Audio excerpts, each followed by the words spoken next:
Okey. Untuk yang kali yang keempat ke kelima. Assalamualaikum.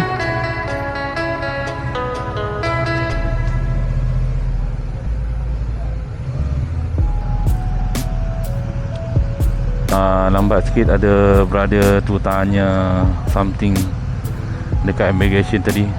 Ada lebih kurang 10 minit tadi. Terima kasih. Kita lepak sekejap kat sini. Kat sini. Lepak kat sini sekejap. Clear.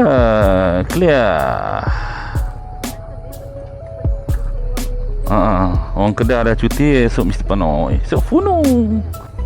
Okey, selesai dekat Thailand, selesai juga dekat tempat-tempat lain. Alhamdulillah. Alright. Mak Saleh ramai. Mak Saleh nak pergi mana Mak Saleh? Mana mau pergi Mak Saleh? Oh, menampaknya weekdays ni banyak yang tutup lah.